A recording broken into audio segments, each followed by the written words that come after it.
Queridos, há 15 dias nós começamos uma conversa de algumas semanas sobre as frases mais repetidas por Jesus e nós lidamos com o porquê algumas frases ficaram na boca de Jesus por várias vezes.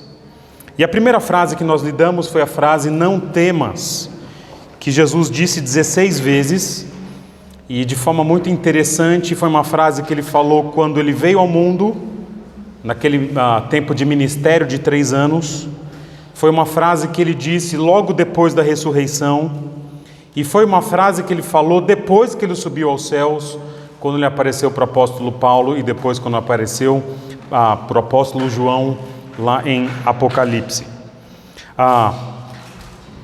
Essa foi a frase mais repetida por Jesus em todo o Novo Testamento: não temas. E a segunda frase mais repetida por Jesus no Novo Testamento é uma frase um pouquinho maior, que aparece 7 vezes no Novo Testamento, mas embora apareça 7 vezes, ela foi falada apenas em 4 ocasiões, é que alguns dos evangelhos repetem a mesma história, e a frase que está aí, provavelmente para você ali, a frase é: a tua fé te salvou. A tua fé te salvou. Essa é a segunda frase mais repetida por Jesus nas Escrituras. E como que nós vamos lidar com essa frase, a tua fé te salvou? Tá vendo ali, produzindo flores no pântano. Vocês vão ver por que tem esse subtítulo, produzindo flores no pântano. Nós vamos ver então o que essa frase significa, a tua fé te salvou. Nós vamos ver depois a quem Jesus disse essa frase. Acho que já está no próximo slide, viu, Mateus? Nós vamos ver quando que ele falou essa frase. E finalmente, terminando, nós vamos lidar por que essa frase é importante, inclusive para nós, que não ouvimos Jesus falar essa frase audivelmente. Ok? Vamos começar então vendo o que a frase "a tua fé te salvou", ou melhor, "tua fé te salvou", o que essa frase significa. E eu quero começar falando de cada parte dessa frase. E a primeira parte dessa frase que Jesus disse é um pronome. No português é um pronome e no grego não é o pronome, mas no grego a primeira parte da frase é "fé tua salvou a ti". É assim no grego, nessa ordem, mas na língua portuguesa é "tua". E eu quero lidar com a expressão "tua". Quando Jesus fala "a tua fé te salvou", todas as ocorrências, as 7 ocorrências no Novo Testamento estão no singular. Jesus nunca disse isso para um grupo, ele sempre disse isso para uma única pessoa, embora eventualmente essa pessoa estivesse rodeada de outras pessoas ou fizesse parte de um grupo. Jesus sempre falou para um indivíduo, olhou nos olhos de alguém e disse "tua fé". E esse "tua" indica para nós que Jesus fala essa ideia de fé. A fé é algo absolutamente individual. Queridos, se você vem de um lar cristão, e vários irmãos aqui, graças a Deus, vieram de lares cristãos, e isso é muito bom, mas se você vem de um lar cristão, isso é tão excelente. Vir de um lar cristão não seria suficiente para ouvir da boca de Jesus "tua fé". Tem gente aqui que frequenta a igreja, acho que todo mundo aqui frequenta a igreja. Nossa, excelente, bom demais. Mas frequentar uma igreja não é suficiente para ouvir da boca de Jesus a expressão "tua fé". Já ouvi irmãos dizerem que oram 5 vezes ao dia. Parabéns, nós vamos dar uma medalha de oração para você, né? Mas orar 5 vezes ao dia não é suficiente para ouvir da boca de Jesus "tua fé". Tem gente que é muito generoso em doar bens, seja para a igreja ou para pobres e tudo mais. Demais, parabéns. Continua assim. Mas doar bens não é suficiente para alguém ouvir da boca de Jesus "a tua fé". Porque fé é algo que deve nascer do indivíduo, na sua relação com Deus. E os anjos estão passando aí, esquecendo de fechar as portas. Não você, querido, os anjos. Ele já está obrigado. Eu me referi às portas que batiam, mas tudo bem. Mas você é um anjo para nós, Daniel, tá bom? O tua indica que a fé, ela deve surgir no indivíduo de dentro para fora. É claro que essas coisas que eu trouxe aqui, elas podem ser manifestações de uma fé que está lá dentro. Mas essas coisas por si só, orar, ir à igreja, ser de um lar cristão, doar bens, nada disso significa que exista fé ali dentro. Mas quando Jesus diz a tua fé, Ele está olhando para o indivíduo e está dizendo, há algo aí dentro de você que eu aprovo. E o que é esse algo? Agora nós vamos olhar a expressão fé, a palavra fé. A fé é algo, eu tenho definido fé, irmãos. Essa definição é minha, a partir das aulas que eu lecionei aqui em outros lugares. É uma definição que você não vai encontrar nos manuais, mas eu creio que ela tem sido testada ao longo dos anos, talvez seja uma definição possível. Eu tenho definido fé como uma crença tão forte em quem Jesus é, que o indivíduo está disposto a mudar toda a sua vida por causa disso que ele crê. A pessoa tem uma confiança tão grande em Deus, que nada mais importa, e essa pessoa está disposta a ter uma vida nova por acreditar nesse Deus que ela diz que tem fé. Isso é fé. E no caso aqui do texto, quando Jesus diz a tua fé, Ele está fazendo um contraponto às obras, até porque no judaísmo, os judeus sempre achavam o seguinte, que pessoas que eram prósperas na vida, pessoas que tinham saúde, pessoas que tinham dinheiro, eram pessoas aprovadas por Deus. E daqui a pouquinho nós vamos ver para quem Jesus disse essa frase, a tua fé te salvou, nós vamos ver que são pessoas que estão no oposto do que o judaísmo considerava bom, ou pessoas de fé, ou pessoas fiéis, ou pessoas piedosas. Então, o ponto para a gente é que essa frase é dita para pessoas que não têm nada para oferecer para Jesus. Então veja, Jesus está falando de fé em contraponto a obras, mas é uma disposição interior de mudar toda a sua vida a partir daquilo que a pessoa crê, ok? E vocês sabem que muita gente diz que crê em Jesus, muita gente. Você chega às vezes está evangelizando, né? Camarada incrédulo, você sabe que ele não é crente, e você fala, poxa, você precisa crer em Cristo, e o cara te responde, mas eu creio. E você não sabe argumentar, você fala, pô, ele diz que crê, mas você não é crente. Como que você argumenta com alguém assim? E aí você pensa o seguinte, você tem uma disposição de mudar toda a sua vida por isso que você crê? Opa, aí começa, aí o bicho pega. Que o camarada quer crer em Jesus como ele crê em outras coisas, talvez em Papai Noel, não? Mas quando você tem que mudar alguma coisa por causa disso que você crê, aí é uma crença que vale a pena, aí é uma crença que mexe com a gente. E turma, fé na Escritura não é algo muito subjetivo, não. É algo muito objetivo. Jesus consegue mensurar o tamanho de uma fé. Ele fala a fé do tamanho de um grão de mostarda. É uma fé pequena, tem gente que tem uma fé grande. Ele fala para um centurião, eu nunca vi em Israel uma fé do tamanho da sua. Jesus consegue mensurar a fé das pessoas. E aí quando a gente pergunta para alguém, você crê em Cristo? A gente pode talvez mudar a pergunta, você está disposto a redirecionar toda a sua vida por causa de Cristo? E aí a gente começa a cutucar as pessoas. Você está disposto, por exemplo, olha que interessante, veja como são testes de fé. Você estaria disposto a deixar sua família, se necessário, por causa de Cristo? Você estaria disposto a perder todos os seus bens e ir para a rua por causa de Cristo? Você está disposto a abandonar qualquer prática pecaminosa, sei lá, talvez adultério, drogas, bebida, prostituição, enfim, preguiça? Você está disposto a a não ter um divórcio por causa de Cristo. Sabe esse tipo de coisa? Que por causa do nosso Salvador, a gente está disposto a tudo. Isso é a fé. A fé é colocar Cristo como nosso bem maior. É pagar o preço de ter Jesus Cristo como o nosso bem maior. Então, quando Jesus diz, a tua fé, está dizendo o seguinte, isso que surgiu no seu coração, de me colocar acima do resto, isso te salva. E eu quero terminar falando do te salvou, ok?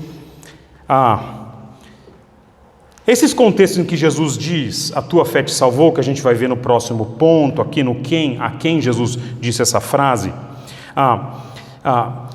são contextos de gente com muitas dificuldades. Pessoas que precisam de cura e uma pessoa que necessita de perdão. São esses contextos que a gente vai ver daqui a pouquinho. Mas quando Jesus diz, te salvou, o que Jesus está colocando é, embora as necessidades das pessoas que se acheguem a Ele sejam muito grandes, Jesus coloca algo que é maior do que necessidades do dia a dia. E Ele se refere aqui à salvação. Salvação para Jesus é mais importante do que outras questões na vida. Gente, eu não sei o que vocês pensam. Eu acho muito ruim ficar doente. Eu não recomendo para os irmãos. Eu não recomendo você pegar Covid. Alguns irmãos aqui tiveram Covid. Não recomendo para vocês. Não recomendo câncer, Flávio. Maurício, não recomendo. O que vocês acham? É boa minha não recomendação? É boa ou não? Melhor não ter, não é? Não recomendo tuberculose, pneumonia. Não recomendo. Mas é infinitamente pior o indivíduo ser saudável e ser incrédulo do que ele ser doente e ser crente. Ser doente sendo crente é infinitamente melhor do que ser saudável e incrédulo. Salvação é mais importante que saúde. Eu não recomendo também, turma, ser pobre. Não recomendo. Eu tenho essa experiência de vez em quando. Eu não recomendo. Sabe aquela coisa de arrumar havaianas com prego, sabe? Com clipezinho. Eu arrumo as minhas com clipe, né? Não recomendo. Não recomendo. É ruim, se pisa no chão, sai faísca, né? Aquele negócio, todo mundo se identifica aqui, né? Bombril na antena, né? Antigamente a gente fazia isso, né? Feijão em pote de sorvete. Isso é um clássico, né? Em vez de comprar Tupperware, feijão em pote de sorvete, né? Ou então o copo de requeijão é um clássico, né? E também, isso aconteceu comigo ontem, mas não foi por pobreza, foi porque o shampoo estava fora. Mas colocar água no shampoo antigo. Eu tinha que sair do banho para pegar o shampoo e eu falei, não, então a gente joga uma aguinha. Também fiz ontem, falei para o senhor, fiz ontem. Pneu remold, sabe? Pneu remold. Não recomendo essas coisas, não recomendo. Mas é infinitamente melhor ser pobre e crente do que ser rico e incrédulo. E Jesus está colocando aqui a vida na perspectiva correta. Salvação é importante. Estar em paz com Deus é muito importante. É mais importante do que qualquer outra coisa que possa acontecer na sua vida e na minha vida. E esse é o resumo do que essa frase significa. Significa que a fé é individual. Fé significa uma disposição de confiar tanto em Jesus que nada mais importa. E te salvou significa que salvação, ter paz com Deus, é o tema mais importante da vida. E olha que legal agora, segundo item agora aqui é a quem Jesus disse essa frase tão importante, a tua fé te salvou. E esse a quem Jesus disse essa frase, nós podemos resumir em 3 palavras. Pelo menos uma das 3 vai estar presente nesses contextos. Ou a pessoa era doente, ou a pessoa era pobre, ou a pessoa era pecadora, ou era pelo menos um, dois ou os três juntos? Os contextos em que Jesus olha para alguém e diz: a tua fé te salvou, é para gente doente, gente pobre e gente pecadora. Você se identifica com algum dos três? Espero que sim, né? Pelo menos um ali está fácil, não? Ser doente, não, ser pecador. Rapidamente eu vou contar as histórias para vocês, são 4 historinhas aqui. Primeiro eu vou começar as mulheres primeiro, vou começar com as mulheres. Primeira mulher para quem Jesus disse essa frase: a tua fé te salvou, foi quando Jesus estava a caminho da casa de Jairo, Mateus capítulo 9, e a caminho da casa de Jairo estava uma multidão seguindo com ele, e chega uma mulher no meio da multidão, se enfia ali no meio da multidão, uma mulher que tinha uma hemorragia, fazia 12 anos, ela morrendo de medo, encosta no manto de Jesus. Conforme ela encosta no manto de Jesus, ela tremendo ali, ela sente que é curada. Jesus para a procissão e fala: quem me tocou? E um dos evangelistas vai dizer que a mulher tremia de medo, e Jesus fala com ela, e ela fala que tocou nele, e ele diz: vá em paz, a tua fé te salvou. Vou citar para vocês aqui literalmente, Mateus 9, 22, tem bom ânimo, filha, a tua fé te salvou, e desde aquele instante a mulher ficou sã. Ou então Lucas 8, 48, quando diz filha, olha que bonito, ele fala filha demais. A tua fé te salvou, vai-te em paz. Uma mulher pobre, o texto vai dizer que ela gastou todos os seus bens procurando aquela cura que finalmente ela conseguiu em Jesus. Segundo contexto em que acontece essa frase também é de uma mulher. Mas o problema dessa segunda mulher não é um problema de saúde.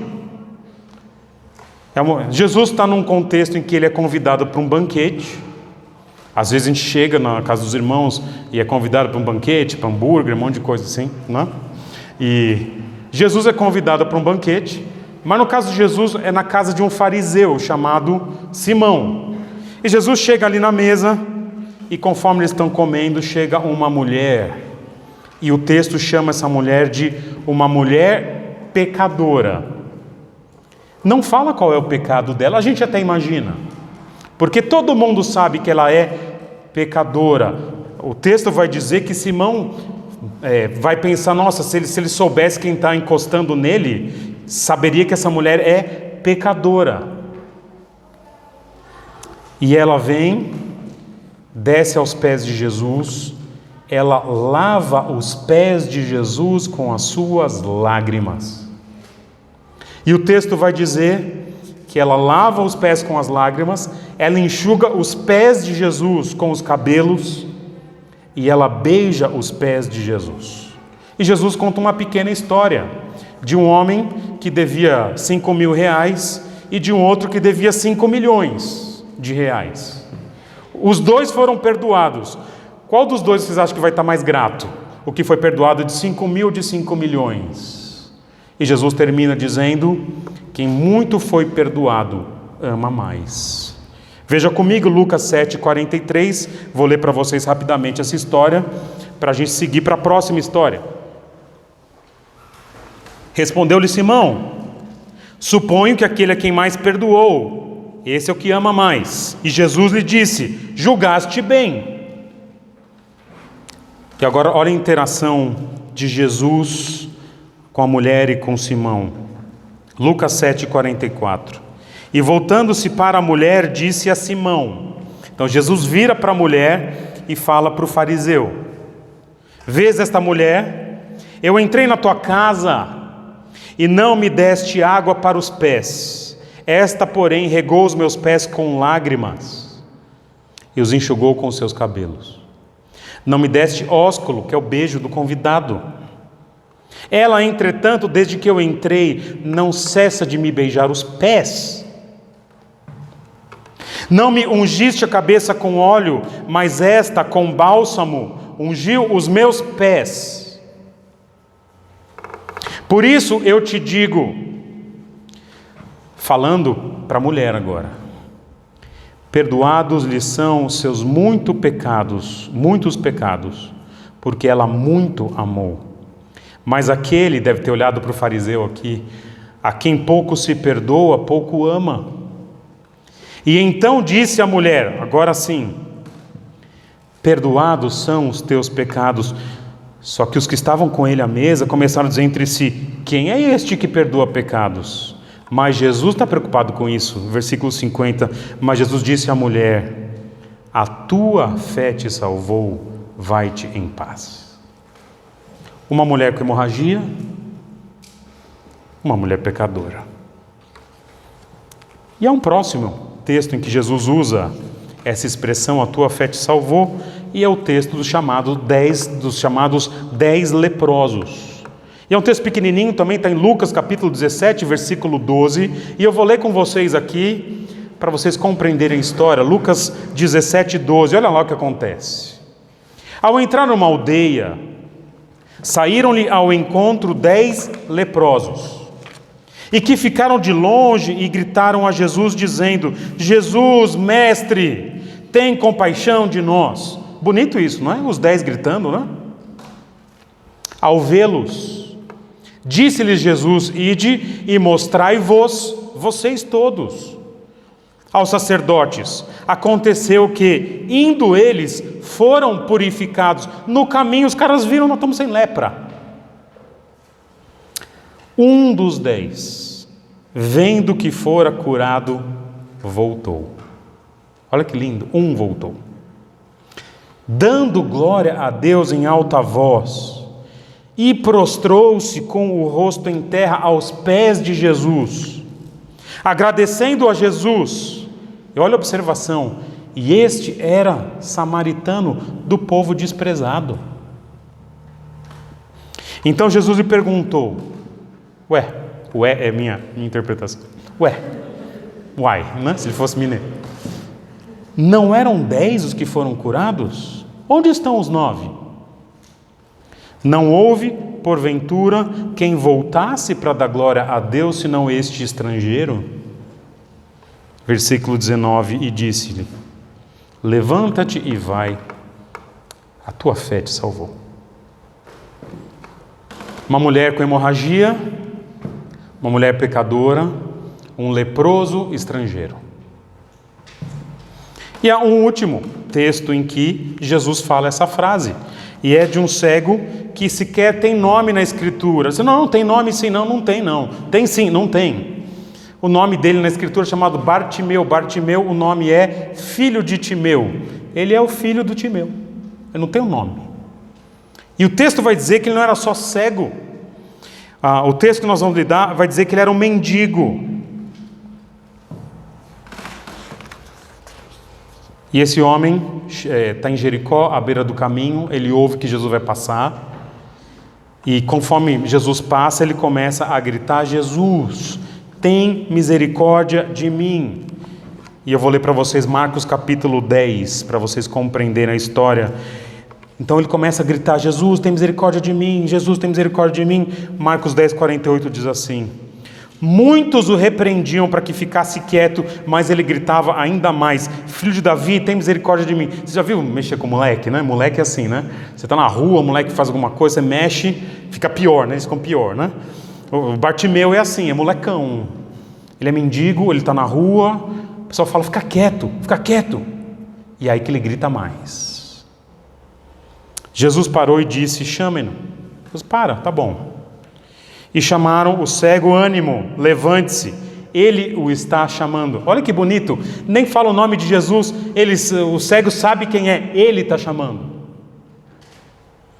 Lançando sua capa para o lado, de um salto, pôs-se em pé e dirigiu-se a Jesus, que é o que Jesus diz para ele, o que você quer que eu lhe faça? Perguntou-lhe Jesus. O cego respondeu, mestre, eu quero ver.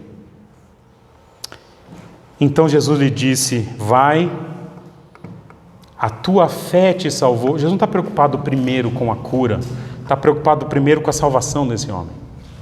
Vai, a tua fé te salvou. E imediatamente tornou a ver e seguia Jesus estrada afora. E Lucas, no capítulo 18, acrescenta ainda, e seguia a Jesus glorificando a Deus. E são essas as histórias de a tua fé te salvou, uma mulher amedrontada e com saúde frágil, uma mulher pecadora, mas arrependida, um leproso estrangeiro que está grato por um milagre, e um mendigo cego que clamava por compaixão. Duas grandes situações aqui: situação de doença, mulher hemorrágica, leproso e cego. E uma segunda situação de pecado, uma mulher que, tendo tomado decisões ruins na sua vida, agora é definida na sua identidade por essas decisões, a ponto da Escritura chamá-la de mulher pecadora. O que define essa mulher é o seu pecado. Os doentes, você pode dizer, não tiveram culpa. O leproso não tem culpa de ser leproso. O cego não tem culpa de ficar cego. A mulher com hemorragia ficou doente. Mas olha que interessante. O que é lindo desses dois tipos de passagem, doença e pecado, é que para Jesus não importa se os nossos males são consequência dos nossos erros ou são consequências de um mundo caído. O que importa, não importa tanto como ou por que você chegou até Jesus ou essas pessoas se chegaram a Jesus. O que importa é como essas pessoas reagem quando estão diante de Cristo. Irmãos, a gente vai se conhecendo aos poucos, mas eu tenho certeza que tem histórias minhas e suas que a gente não conta para todo mundo, e tem história minha ou sua que talvez você não queira contar para ninguém. Passado, histórias ruins, pessoas que sofreram pelos seus erros e pecados que definem muitas vezes o nosso passado. Um ou outro aqui, e aí nós acompanhamos, já passou por problemas de saúde terríveis. Esse ano na nossa igreja tivemos algumas ocasiões com problemas de saúde terríveis, mas Deus foi bondoso, Sérgio, não foi? Mas essas 4 pessoas, olha que interessante, elas indicam para a gente que não importa muito a fonte da dor, um erro pessoal ou uma circunstância da vida. O que importa, seja um leproso ou um pecador, é que quando essas pessoas se achegam a Cristo, a reação delas é uma reação de fé. E somente a gente assim. Jesus disse, a tua fé te salvou. E eu quero fazer uma observação aqui. Para quem Jesus não disse essa frase. Então Jesus disse essa frase para doentes, pobres e pecadores. Jesus nunca disse essa frase, a tua fé te salvou, para nenhum líder religioso. Jesus nunca disse essa frase para ninguém importante na cultura judaica, nunca disse. Jesus nunca disse essa frase para um centurião romano, embora ele tenha elogiado a fé de um centurião. O que acontece é que parece que Jesus reserva para as pessoas às vezes mais desprezadas o seu conteúdo de fé mais especial. E no caso de Jesus, o que é interessante é que muita gente se beneficiou do ministério dele, muita gente.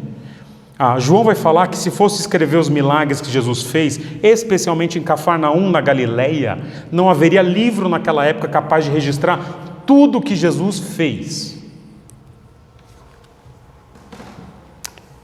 Mas seguramente o lugar dos maiores milagres de acordo com Mateus 11, foi também o lugar da maior rejeição que Jesus jamais sofreu. Onde ele mais atuou, foi onde ele foi mais rejeitado. Porque muitos querem, como já falei semana passada, o Jesus dos milagres. Todo mundo quer o Jesus que cura. Quer ou não quer? Opa, cura. Todo mundo quer o Jesus que perdoa, desde que não mexa demais comigo. Todo mundo quer o Jesus que multiplica pão, que faz show pirotécnico. Mas o Jesus da humilhação, o Jesus da cruz, o Jesus que é modelo de negar-se a si mesmo, é por isso que só para alguns poucos Jesus diz: para você eu vou falar, a tua fé te salvou, você não é como os outros.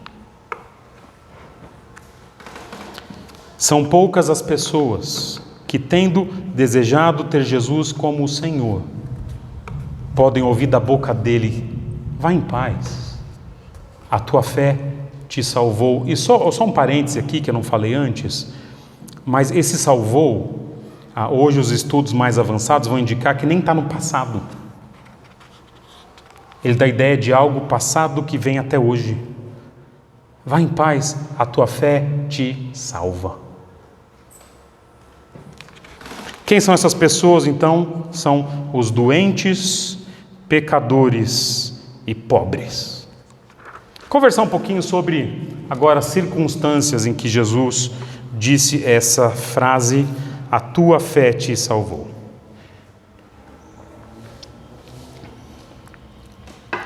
Essas circunstâncias que nós estamos vendo aqui nesses textos indicam para mim circunstâncias que eu não desejo para ninguém. Eu não desejo para ninguém que seja cego, leproso, que tenha hemorragia, e muito menos que alguém aqui seja definido no seu passado como um homem ou uma mulher pecador ou pecadora. Mas o que é interessante é que parece que Jesus escolheu a dedo as piores situações da época, as piores circunstâncias, porque me parece que são nas piores circunstâncias que surgem as melhores oportunidades de se exercer a fé. Gente, circunstâncias são importantes. Pode pôr a frase, mas não põe o próximo, não aperta ainda, tá bom? Circunstâncias são importantes, vou falar para vocês, são importantes. Mas observem, circunstâncias não são determinantes para as nossas reações. Elas são importantes, mas não são determinantes. Veja, se você pegar seu carro de noite, está chovendo, está com lama, está com pneu careca, você tem uma chance grande de ter um acidente. Mas se você for extremamente cauteloso, parar às vezes, esperar, sabe? Você não precisa bater o carro. Então, circunstâncias são importantes, mas não são determinantes. E essas circunstâncias que acontecem aqui, nessas curas e tudo mais, doenças longas e incuráveis, cegueira, hemorragia, lepra, perdão. Veja, as pessoas se achegam a Jesus em circunstâncias ruins. O que provocou essas pessoas irem até Jesus não foi o melhor dos mundos.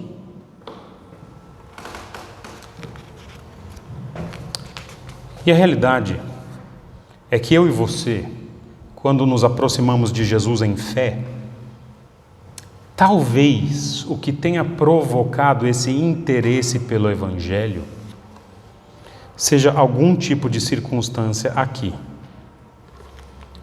Alguma coisa difícil na sua vida,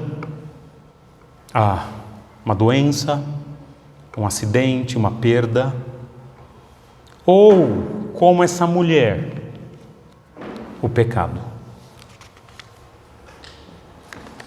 Pecado é algo terrível. Mas olha que interessante. As circunstâncias terríveis não determinam a nossa reação. não precisam determinar, elas são importantes. Mas quantas pessoas que chegaram a Jesus em circunstâncias ruins foram até atendidas, mas saíram e Jesus não disse nada para elas?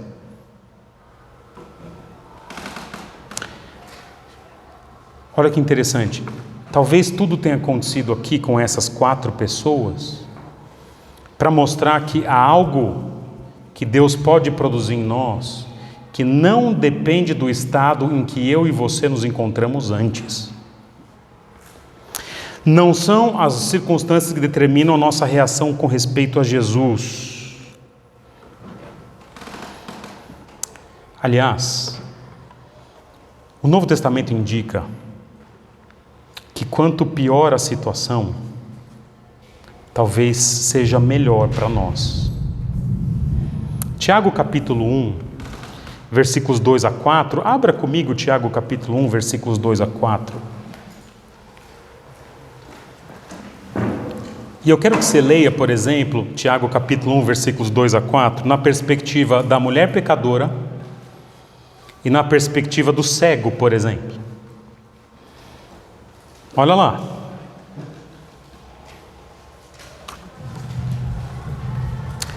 Meus irmãos, considerem motivo de grande alegria o fato de passarem por diversas provações. Deixa eu parar aqui um pouquinho. Essa palavra provação no Novo Testamento ela tem 2 traduções: provação e tentação. Eu estou sendo muito tentado. Meus irmãos, considerem motivo de alegria o fato de passarem por diversas tentações ou provações. Pois vocês sabem que a prova, a tentação em relação à sua fé, produz perseverança. E a perseverança deve ter ação completa, a fim de que vocês sejam maduros e íntegros, sem lhes faltar coisa alguma. Talvez é nessa luta que a gente precisa passar que Deus quer amadurecer a nossa fé. E não é só luta da vida, circunstâncias da vida, doença, desastre, é pecado também, tentação de pecado. Texto paralelo, 1 Pedro capítulo 1, versículo 6. Nisso vocês exultam, ainda que agora por um pouco de tempo devam ser entristecidos por todo tipo de provação, ou devam ser entristecidos por todo tipo de tentação. Assim acontece para que fique comprovado que a fé que vocês têm, muito mais valiosa do que o ouro que perece, mesmo que refinado pelo fogo, é genuína. E resultará em louvor, glória e honra quando Jesus Cristo for revelado. Às vezes Deus coloca a gente numa situação de provação, de tentação, porque Ele quer provar se a fé que a gente tem, ou que vai responder, ela é real.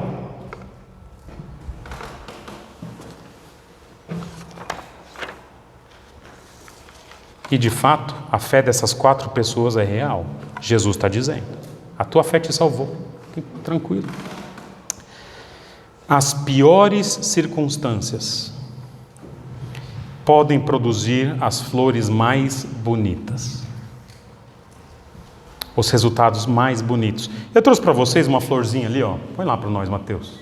Isso é uma foto meio real assim. Está meio estranha aqui, mas alguém sabe que flor é essa, não? Oi?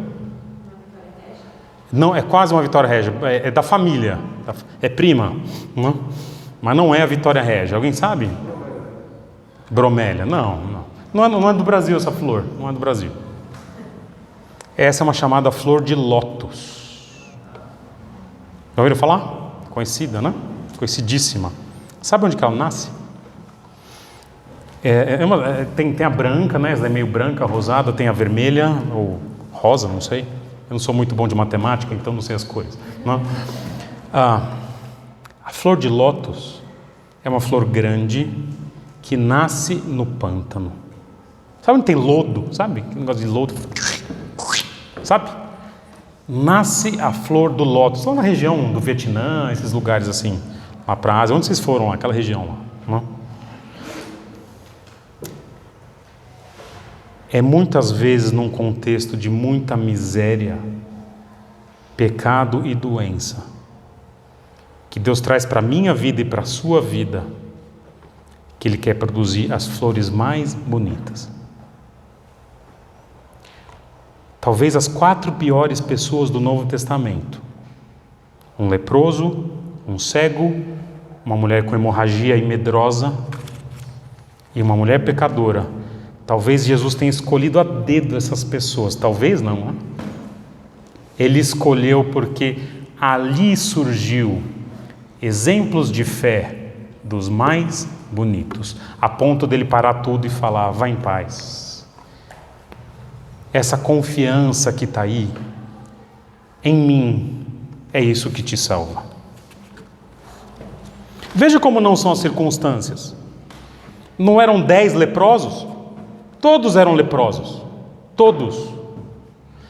Jesus atuou na vida dos 10. 9 foram embora. O pior deles voltou. Estrangeiro, samaritano, desprezado. E foi para ele que Jesus falou: ué, só você, amigo? Deixa eu te falar um negócio. A tua fé, não a fé deles que saíram, a tua fé te salvou.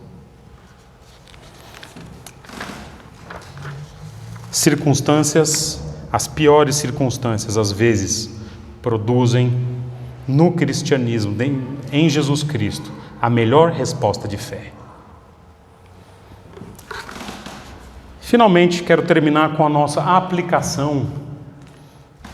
Por que essas histórias tão distantes da realidade? Às vezes, lá atrás, ninguém aqui luta hoje com grandes problemas físicos, talvez lute, não sei, mas com um passado tão visível para nós. Mas por que são histórias importantes para a gente? Primeiro, essas histórias indicam que, embora todas essas pessoas, pelo menos 3 delas, tenham recebido a cura de Jesus,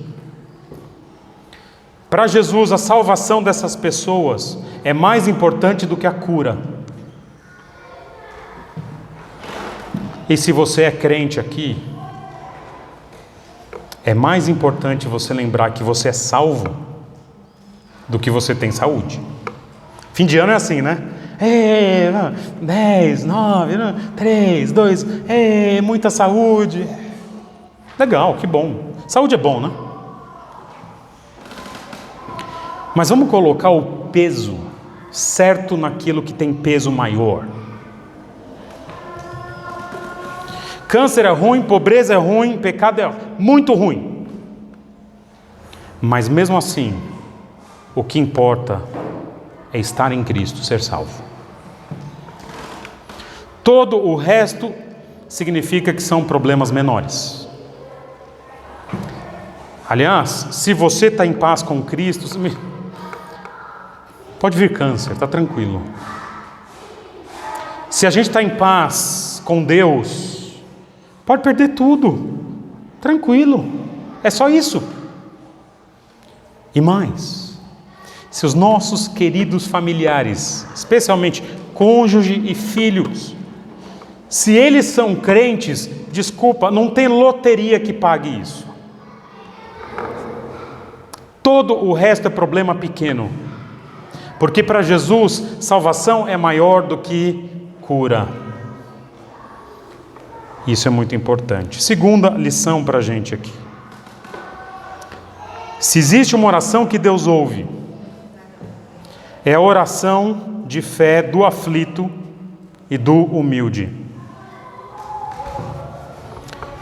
Jesus disse essa frase, turma, para os mais desprezados. Que bom! Porque isso significa que para Jesus não interessa dinheiro, estudo. Para Jesus o que interessa é um coração arrependido, é um coração de fé. Isso é suficiente para Jesus. E o importante, o que é bom é que a gente sai aqui na rua. Já viram aqui na frente? Vocês têm uns mendigos aqui? Já viram? Tem, especialmente no sábado à noite, passando aqui e ali. Talvez esse camarada, ao chegar a Jesus em fé, talvez daqui a algum tempo ele se torne o pastor dessa igreja. Isso que é bonito para Jesus não interessa. Ele pode atuar na vida dele. Aliás, eu seria esse mendigo, você também, se não fosse a fé em Jesus. E finalmente, a última lição é: as circunstâncias não determinam a nossa resposta. Você e eu, nós não precisamos responder em pecado quando as piores coisas acontecem. Ah, eu sou assim porque eu fui criado... Quando você encontrou Jesus, a tua fé te salvou, amigão. Ah, eu respondi assim porque olha o que o outro fez. Não era uma mulher pecadora? Ela estava arrependida dos erros dela. Ah, eu sou assim porque eu tenho doença. Ah, é, amigo? Você vai reclamar porque tem doença? E esses que têm doenças chegam: Jesus, tem compaixão de mim. As piores circunstâncias não são suficientes para destruir uma fé genuína. Ah, não encontrou Jesus porque não pôde. Ah, porque teve uma vida difícil. Desculpa. O texto prova o contrário. Aliás, uma vida difícil pode ser o adubo para uma grande e linda flor. Assim, turma, quero deixar para vocês essa grande questão. Se você estivesse com Jesus aqui hoje, fosse se encontrar com Ele, que frase você ouviria da boca dele? Que seja: a tua fé te salvou. Vamos orar. Senhor, obrigado pelo exemplo dessas pessoas, esses irmãos e irmãs, que mesmo na pior situação humanamente existente, responderam à presença de Jesus Cristo em fé. Senhor, não nos deixa dar desculpas em relação às circunstâncias. Muito pelo contrário, nos faz responder em fé a tudo aquilo que já aconteceu conosco e que pode vir a acontecer. E que se o Senhor decidir provar a nossa fé, que a gente produza não só uma fé genuína, mas uma fé que persevera. Esse é o meu pedido, Senhor, para essa igreja, em nome de Jesus. Amém.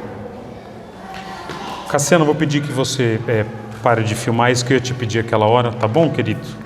Eu tenho coisas que eu queria conversar com a igreja aqui daqui a pouquinho.